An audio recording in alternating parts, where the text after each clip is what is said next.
Hello again, everyone.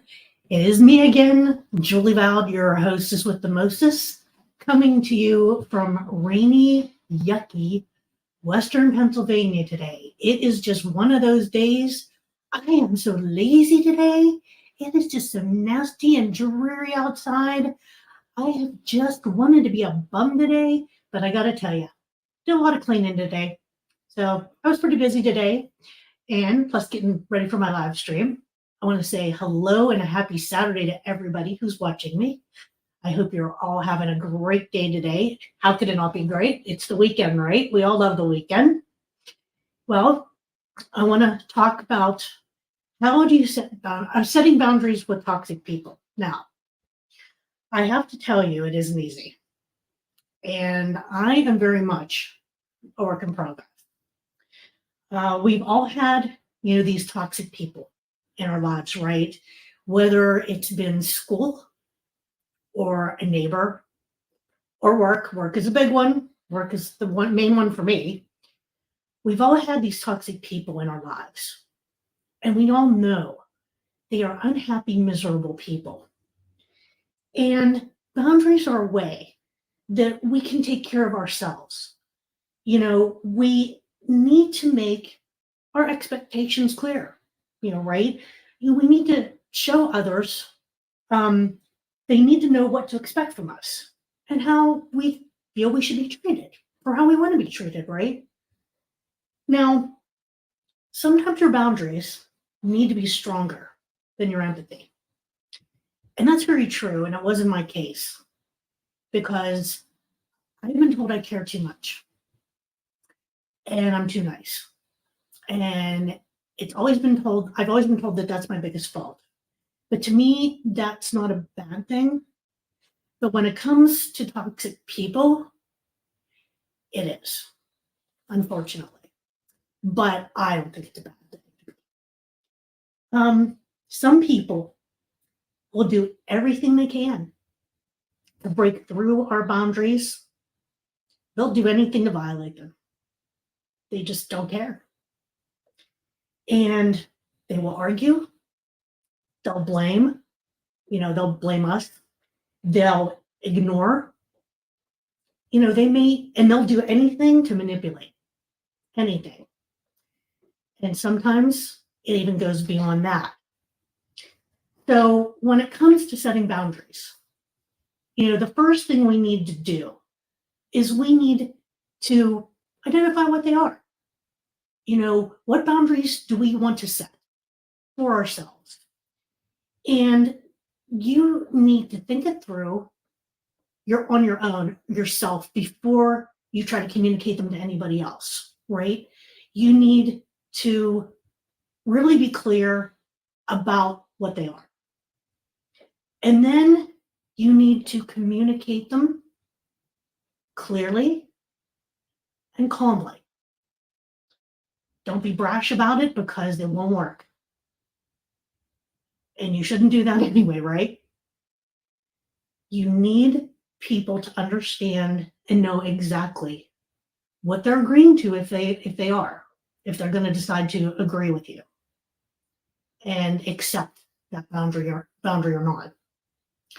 And also, you have to remember, if your boundaries aren't respected, you need to evaluate your options and decide what you're going to do with the situation.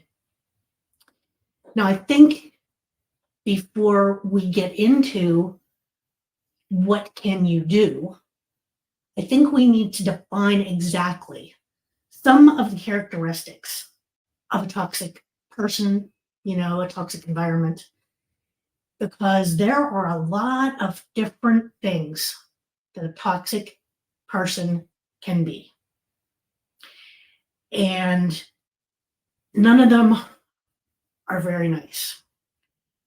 Toxic people are very unhappy people.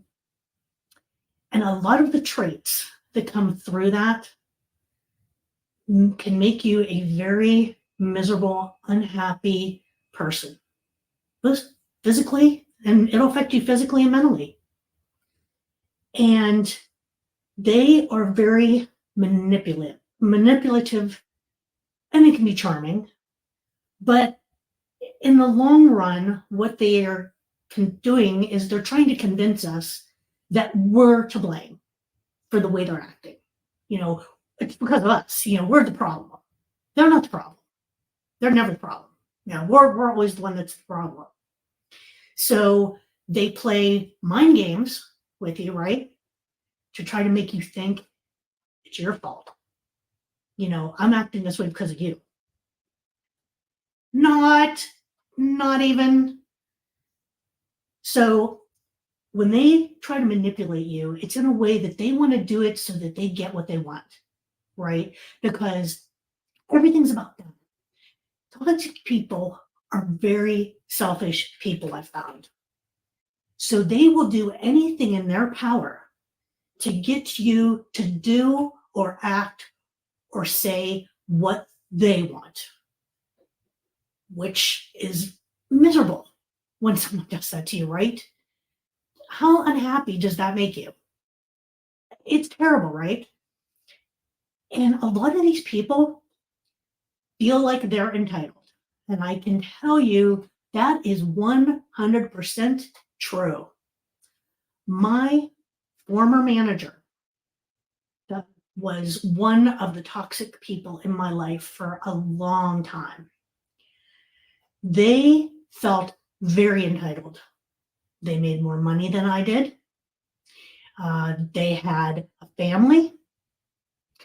They had materialistic things, which is the only thing that meant anything to them. And they gave this air of, I'm much better than you. You know, it's all about me, right? That's their game. And what else do they do? They blame everybody else around them for anything that's gone wrong. They don't take responsibility for their own actions. And I know we've all seen people like this. They put off the blame to anybody else around. They will say whatever they need to say, do whatever they need to do to change everything around and make it seem like it's all your fault. Wow. And they don't think the rules apply to them, do they? They are the game that's in town, and you gotta play by their rules. It's all about them. And they will be critical, hugely critical of everything and everybody around. And I can tell you this was the biggest trait of the toxic person I had in my life. They would criticize everything I did. It didn't matter what I said or what I did. If I would go into a meeting and say something, it wouldn't matter if I did a spreadsheet. It didn't matter what I said. It didn't matter how many hours I put in. Everything I did was criticized. They make you feel like you are the biggest, stupidest, most incompetent person on the face of the earth. Now, I have to tell you, this is one of my big things because I have low self-esteem. I always have. And I always try to work on it. And I'm doing better. But when you already have low self-esteem, or you're not an overly confident person, and you take everything to heart, like I do, take everything to heart because I care too much. Remember, I care too much. When someone is critical to you, it knocks you down so far, so low, and can make you feel like you are a nobody. And I can tell you, I used to be in a very dark place for a very long time because of more than one individual, but mostly because of this individual. And another thing that they do, and I'm going to give a definition here because I don't know how many of you will understand this word. And this is kind of a newer word for me too. And I came across this word in the context of when I was watching something on YouTube one day in the context of cult, and questionable alternative religions and things like that. And the term it's gaslighting. And I'll give you the definition. Gaslighting is a powerful form of manipulation that makes you doubt your perception of what's going on.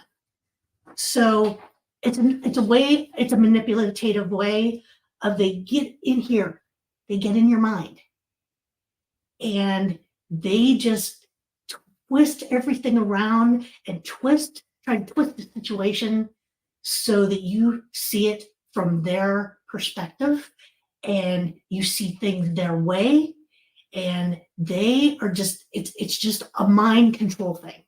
It's very much a mind control thing, and they love doing it, and they're very good at it too. So another thing that I've kind of been alluding to here is the amount of stress, anxiety, and pain that they cause you to have can create it to be almost impossible for you to continue on, to continue to have good health, healthy thoughts, happy thoughts. It can affect you physically and especially mentally. These people are very dangerous people, and nobody deserves that. That's how they think. They are always right. They're never wrong, ever, no matter what it is. You can't have good, productive conversations with these people because everything is always their way or the highway. And they're not always right. And there's always horrible things that happen whenever things go their way, right? And they're very, very volatile. Their personality is very Dr. Jekyll, Mr. Hyde. You could see them one day and they're happy and they almost seem like they would be a nice person and they're having a great day and everything is good with the world. And then the next day, they could come in and be a totally different, nasty, horrible person. And you question and you go, how can this be the same person? I don't get it. They are all over the place. And the fact that it's unpredictable is even worse, right? And another thing that they do like to do, and I hated this because I've had quite a few handful of people in my life that have done this. And we've all had it done to us. People will be nice to our face, right? And that's what these people do. They'll be nice to your face. And then behind your back, they will be nasty about you. They will gossip about you. They will say hateful, mean things about you, right? And the last thing I want to mention about these types of people is they have their little fits or temper tantrums when things don't go their way or they don't get what they want. And I can tell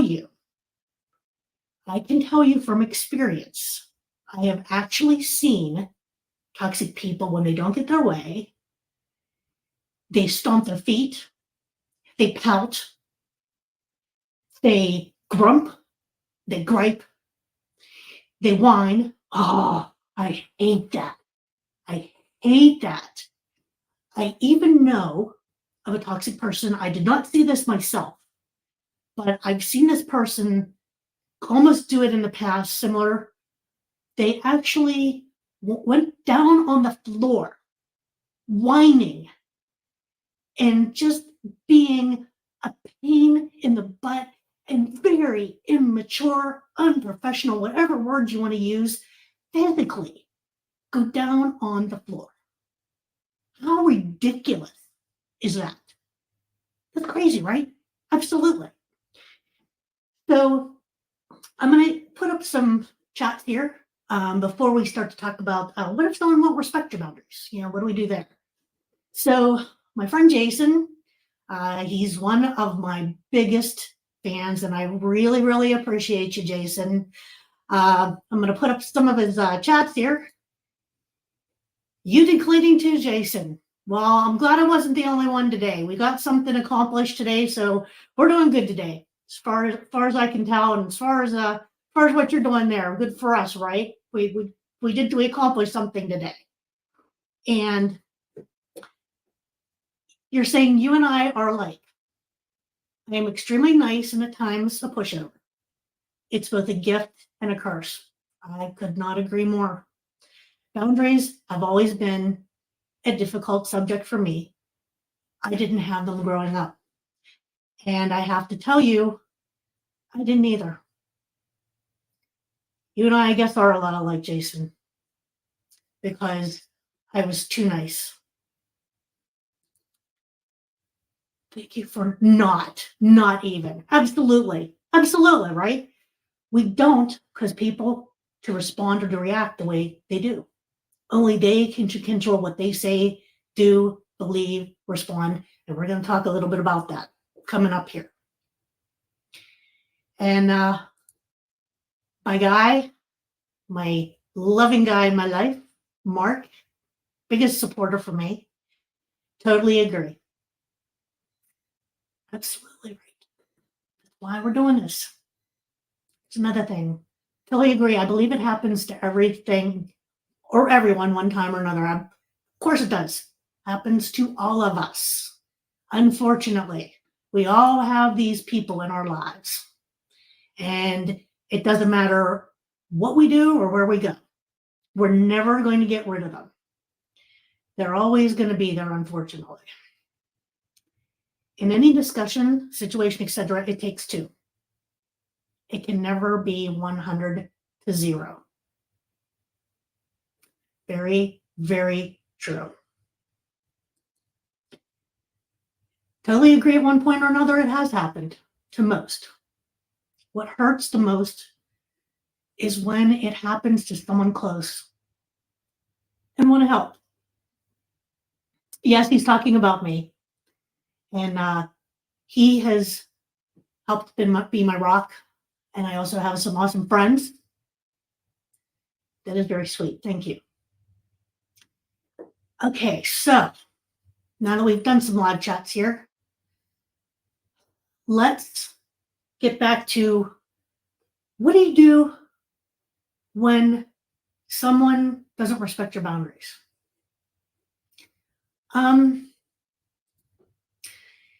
Okay. When someone isn't respecting your boundaries, there isn't, unfortunately, a quick fix or an easy resolution with people who will not respect your boundaries. This is an ongoing process, and the only thing we can control is how we respond to them. It's like Jason said, we can't control anybody else. All we can do is control ourselves and how we react to those who are chronic violators of our boundary. So, what are some things we could consider?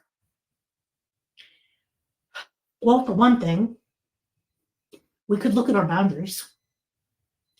Maybe some of our boundaries are more important than other ones are. What you can do, sit down, relook at your boundaries. One thing that you may be able to do is compromise. That could help. May not help the whole situation, but it could help.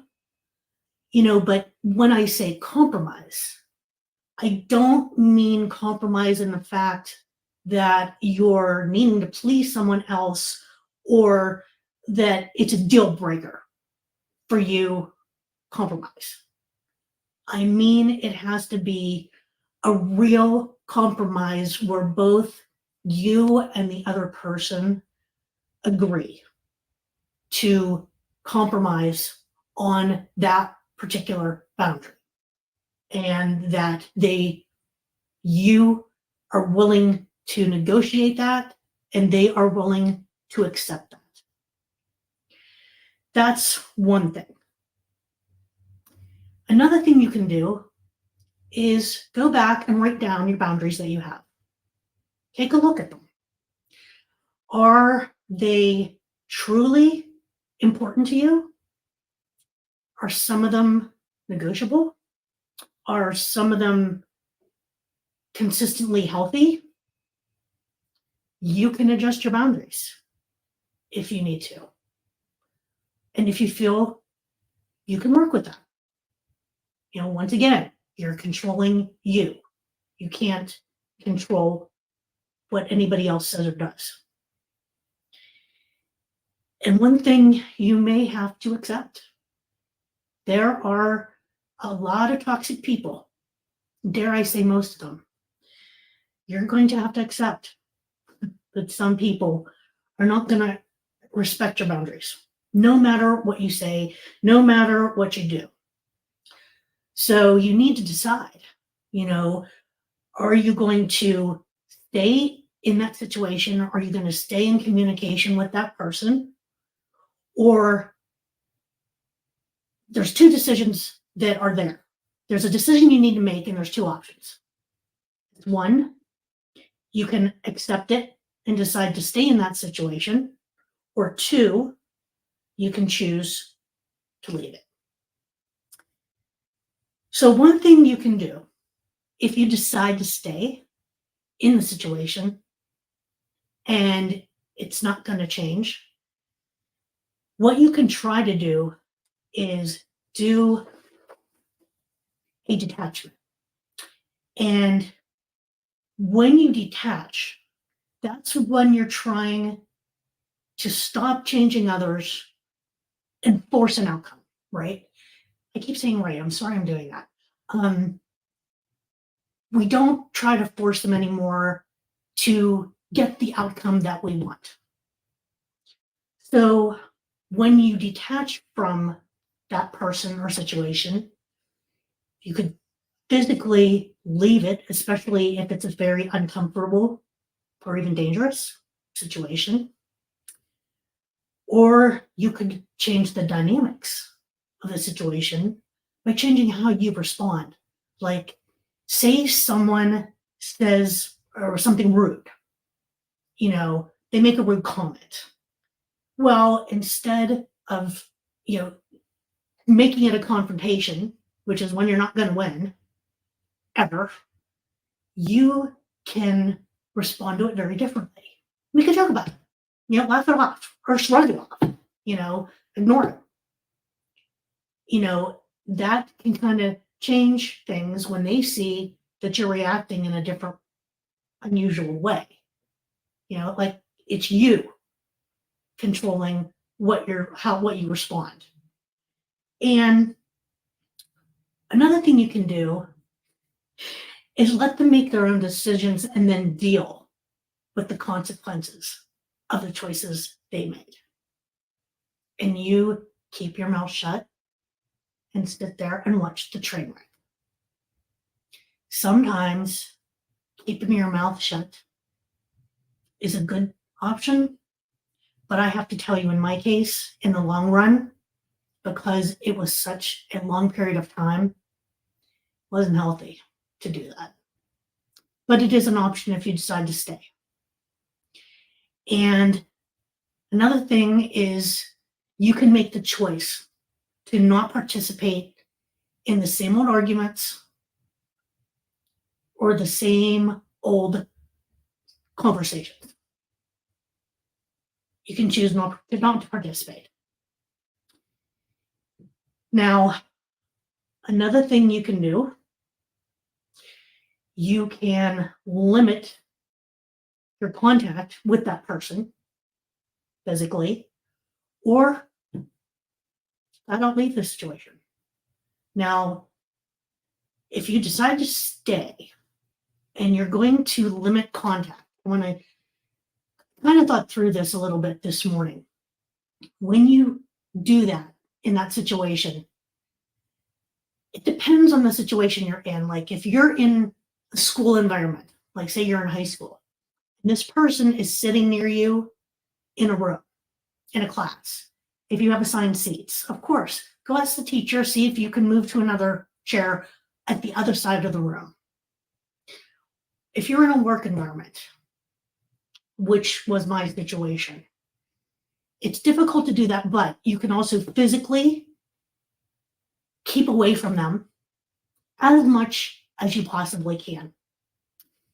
If you do have to work with that person, you can limit it as much as possible. Now, I will say this, with electronics being so popular today,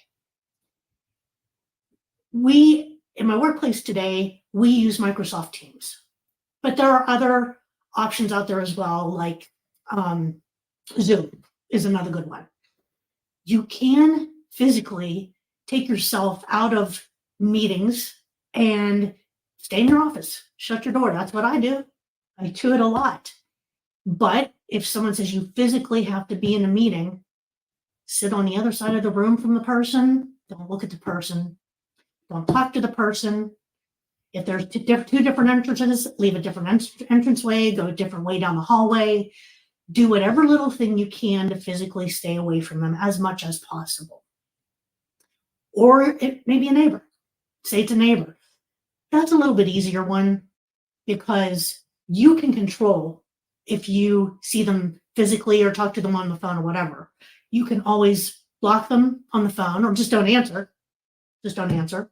Or if they come to the door, who said you have to answer the door? That's your house. You have a say. If you don't want that person there, if you don't want to talk to them, if you don't want to see them, just don't answer the door. So there's different situations, different scenarios. You have to look at your scenario. And if you're going to stay, like I said, you've got to find a way that you can take yourself out of that situation as much as possible and limit that contact as much as possible. But I do have to say, if you decide to go by the way of leaving, whether it's a friend, whether it's a company, I can tell you, in my situation, I stayed way too long. I let it hurt my health. I let it hurt here. And it got to the point where I was in a very dark place. And I blame myself. I did try for a handful of years to get out of the situation, but nothing came up. It was a very unhealthy decision I made at the time to stay. However, I've also done it in my personal life as well. I used to hang around people that were not healthy for me to be around. It was very toxic for me on a personal level. And there's a saying that some people come into your life for a reason, and some people come into your life for a season. And in that case, I had to leave them behind. I blocked them. I left them. I no longer see them, have no communication whatsoever. And in both scenarios, when I left, I can tell you it was the best decision I ever made in my life. I am now happier. I'm definitely healthier for it. And if that is what you feel you need to do, I'm not saying it isn't scary. It was very scary to leave in both scenarios for me. But I can tell you from personal experience I did the right thing. I have never looked back. And it was amazing. And if that's what you feel you need to do it. And don't look back, because you deserve better, because you are important, you're amazing, and you're a wonderful person and human being. You deserve to be happy. We all do. And I have to tell you, when you make that decision, you won't look back. I promise you that. And I can tell you, over the years, I haven't regretted one thing whatsoever. So, with that all being said, I don't know how much I've offered as far as an option when it comes to setting up boundaries with toxic people. You can set them, and you need to set them, because everybody needs to have boundaries. And you need to communicate them to others in a kind way. But there are those cases, and when you're dealing with toxic people and it's all about them, you may not have a choice except to leave. And you need to do what's in your best interest for your health, yourself, your family, and even your friends.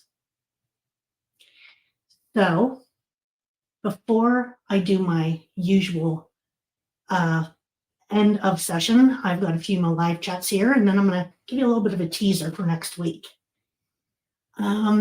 Got Jason and Mark again. Deal breakers, things that we can't and won't compromise. Yes, absolutely. Don't compromise what's important to you. And again, Jason, thank you for sharing an important point that I hadn't thought of. Writing down your boundaries and prioritizing them. It's important to know what are deal breakers. Absolutely. And one thing I did forget to mention about that, there's also another thing you can do if you're in a toxic work situation. It was advice that was given to me. You can write down what's happening, all of the times that your boundaries were broken. I did that for a long time. A person gave me the advice, document. And I did. Unfortunately, in my case, it didn't matter. Didn't matter what I had documented. I had times, I had dates, I had everything. It didn't work in my case. But that doesn't mean it wouldn't work for you. Document. And Mark, you got this. Yes, we all have someone in the situation and always trying to reach out and help. Absolutely. We all do. That's why we're here. That's what this channel is about. We're here for each other. And before I leave, I want to talk about next week. My live stream next week, I am going to be talking about being strong and resilient, even if you don't think you are being. You are more than you know. And along with that topic, I am working on having a guest on with me as well. So there's your teaser for next week. And I hope you join me then. But until then, we can do this. We got this. I can and I will. Take care, my friends. Have a great week next week. Stay safe. Stay happy. And I will see you then. Bye.